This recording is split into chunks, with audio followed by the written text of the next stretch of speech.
mag-away ho kayo kung matulog. Walang pakialaman, miss. Eh, sa ganun ako matulog eh. Eh, wala naman talaga akong pakialam dyan sa laway nyo. Pero yung laway nyo na tumutulo sa balikat ko, meron akong pakialam.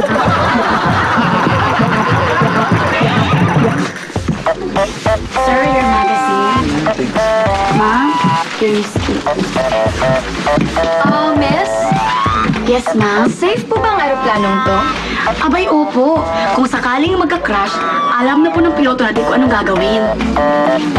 Veterano na ba yung piloto natin? Abay, hindi ho.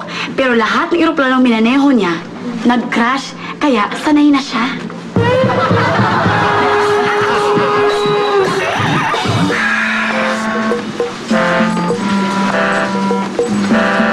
Miss, mukhang kulang natin ng flight attendant ng airline na to ah.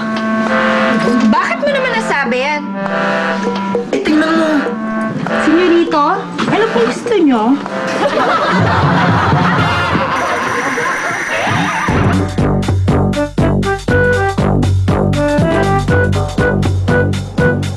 Hello mga kapamilya, ako po si Joaquim at ito ang matang lawin version.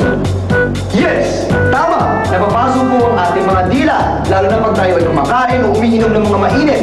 Dahil ang ating mga dila ay meron din mga nerves kagaya ng ating balat. Ano ang gagawin natin para hindi ito mapasok? Napakadali lang. Hipan muna natin. Ganito ang gagawin mo ha. Hipan natin.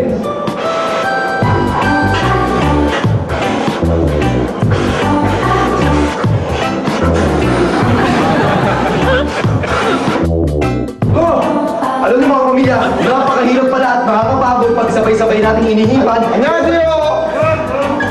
Ewan ko sa'yo, ano meron? Ito, sibukan mo. Invention to. Ah, okay. Ito bagong invention. Invention to. Straw. Straw. Okay, mga kapamilya, ito po ay straw. Itong straw na to ay isa lang ang pwede mong hipan. Pero ang hangin, tatlo ang lalabasan. So in short, isang hihip ninyo, tatlo ang pwede lumig, kagaya ito. Tama? Tama! Okay, ako po si Joaquim at ito ang mutangawin. Short version. Wait, meron ako explain eh. No, meron ako explain. Alam na nila. Hindi, meron. Hindi. Alam na nila. Ito po, dito. Diyan. Alam ko, huwag ka na mag-explain. Alam mo, dahil sa mga sinasabi mo, alam mo, kaya tayo mga kapamilya, kaya po kami ay pagkatapos ng pinapalabas. Hindi ko na alam mo, responsible. Ito yung resort ko.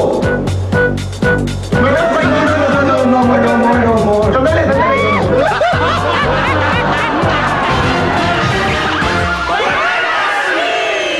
Makipagtawanan na! Tingnan mo ako, walang problema. Kaya maganda. Ang sarap ulit-ulitin, no? Sikat na gaulo. Labi ng loka! Ew! Bananas split!